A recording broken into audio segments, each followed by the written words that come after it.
Assalamualaikum warahmatullahi wabarakatuh. Halo semuanya, apa kabar nih kalian? Semoga kalian selalu dalam keadaan sehat ya, dan masih tetap semangat untuk belajar. Oke, hari ini kita akan membahas sesuatu yang dilatar belakangi oleh kelangkaan. Nah, kelangkaan ini adalah kondisi di mana kebutuhan manusia yang tidak terbatas tetapi sumber daya yang ada terbatas. Jadi pasti nih akan menimbulkan masalah-masalah baru. Nah, oleh karena itu, hari ini kita akan membahas mengenai masalah ekonomi dalam sistem ekonomi.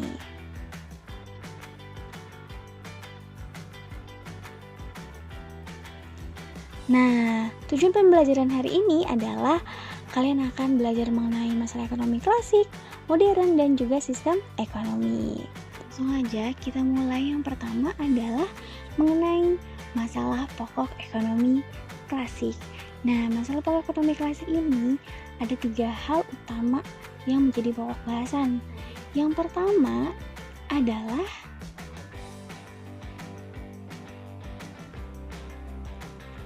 masalah produksi. Nah, ini berkaitan dengan bagaimana sih kita memproduksi barang. Bagaimana sih produsen ini harus tahu kira-kira barang apa aja sih yang dibutuhkan sekarang sama manusia gitu untuk memenuhi kebutuhan manusia. Jadi produsen harus tahu produk apa yang lagi dibutuhkan oleh masyarakat. Nah, setelah masalah produksi maka akan muncul masalah baru, yaitu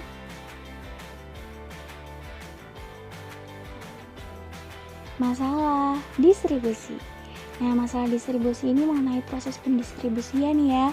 Jadi pokoknya produsen itu harus memastikan bahwa produk harus terdistribusi dengan baik sampai dengan ke tangan konsumen. Jadi kalau produk ini tidak terdistribusi dengan baik, maka akan menimbulkan masalah baru lagi nantinya, karena produk kan ditujukan untuk konsumen.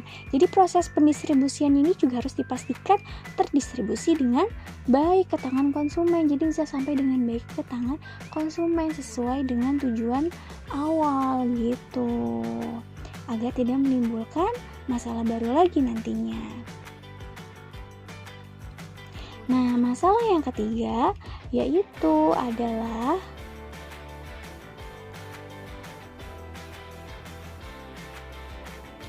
masalah konsumsi.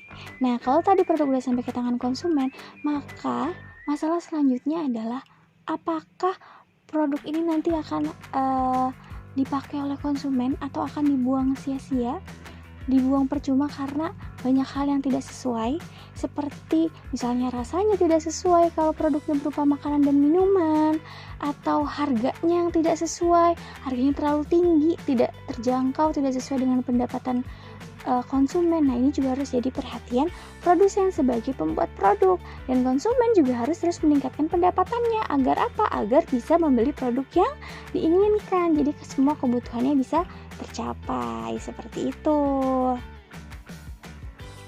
Selanjutnya kita akan membahas mengenai masalah pokok ekonomi modern. Nah, dalam masalah pokok ekonomi modern ini juga ada 3 hal utama dari masalah ini. Apa aja sih? Yang pertama adalah what. Yang kedua adalah how. Dan yang ketiga adalah for whom. Nah, kita bahas satu-satu ya. Jadi, dimulai dari what. Apa dan berapa jumlah barang yang akan diproduksi? Nah, jadi masalah ini menyangkut mengenai persoalan jenis dan jumlah barang atau jasa yang perlu diproduksi agar sesuai dengan kebutuhan masyarakat. Nah, yang kedua adalah how. Bagaimana sih cara memproduksi barang tersebut? Nah, biasanya ini berkaitan dengan teknik produksinya. Nah, jadi produsen ini harus tahu juga nih bagaimana teknik produksinya agar bisa menentukan membuat hasil yang paling efisien gitu untuk mereka. Nah, biasanya berkaitan dengan teknologi dan metode yang digunakan. Semakin modern maka semakin efisien biasanya. Yang ketiga adalah for whom. Untuk siapa sih barang tersebut diproduksi? Nah, ini berkaitan dengan targetnya. Jadi, untuk siapa sih barang ini mau diproduksi gitu. Jangan sampai salah target. Jangan sampai salah orang, jangan sampai salah sasaran. Gitu. Siapa yang akan menikmati barang tersebut gitu. Nah, selanjutnya kita akan membahas mengenai sistem ekonomi. Jadi sistem ekonomi ini di dunia ada sistem ekonomi tradisional, ada sistem ekonomi pasar, ada sistem ekonomi komando atau terpusat, kemudian ada sistem ekonomi campuran, dan ada sistem ekonomi Pancasila. Oke, kita bahas satu-satu ya.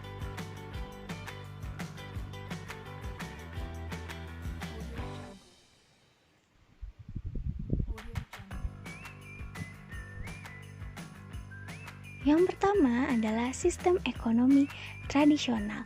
Namanya juga tradisional, pasti serba sederhana.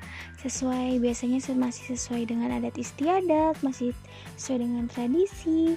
Kemudian masih turun-temurun semua kegiatan-kegiatannya. Biasanya kalau butuh bahan-bahan itu dia mengambil dari alam biasanya. Jadi semua teknologi yang digunakan pun masih sangat sederhana karena masih sistemnya tradisional ya. Nah, biasanya ini dianut oleh suku-suku pedalaman ya kan. Kayak kalau di Indonesia tuh kayak suku Baduy, terus daerah-daerah timur gitu. Nah, kemudian yang kedua adalah sistem ekonomi pasar atau ekonomi liberal. Nah, ini cirinya ini adalah individu itu diberi kebebasan untuk ngapain aja. Jadi semua alat dan sumber produksi berada di tangan individu atau masyarakat karena benar-benar diberi kebebasan ya. Masyarakat diberi kebebasan untuk berkegiatan. Ada pembagian kelas dalam masyarakatnya gitu, yaitu kelas pemilik dan kelas pekerja. Jadi kayak kelas yang pekerja dan yang dipekerjakan. Kemudian adanya persaingan antar pengusaha karena setiap orang itu bebas memilih dan berusaha. Nah, contohnya itu negara Amerika Serikat, Jepang, India itu menganut sistem ekonomi pasar atau liberal. Nah, yang selanjutnya yang akan kita bahas yaitu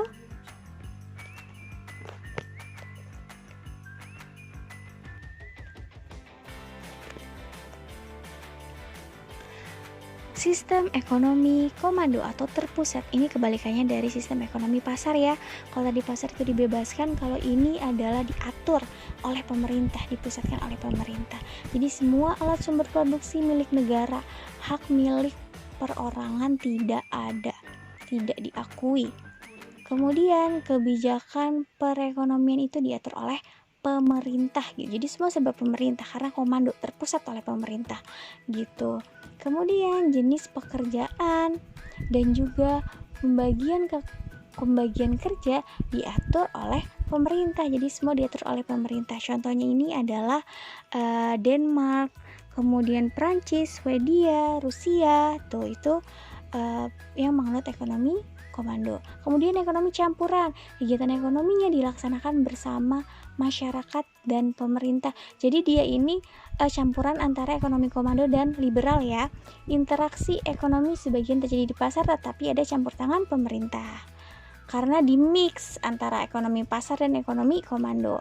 Kemudian persaingan diperbolehkan tetapi tetap ada pengawasan agar tidak terjadi persaingan yang merugikan. Dan peran pemerintah dimaksudkan untuk menyehatkan kehidupan ekonomi, mencegah monopoli dan mengatasi krisis. Nah, contohnya itu dulu yang menganut Malaysia gitu. Kemudian Mesir juga pernah menganut ekonomi campuran. Nah, ini dia sistem ekonomi yang spesial banget yang cuma ada di satu negara yaitu di Indonesia. Yaitu namanya sistem ekonomi Pancasila. Ini kita doang yang punya, negara lain gak ada yang menganut ini.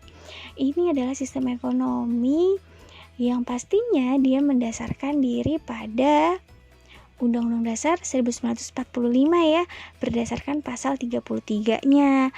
Dan pasti berdasarkan nilai-nilai Pancasila gitu. Jadi spesial banget pokoknya sistem ekonomi Pancasila ini hanya ada di Indonesia, the one and only.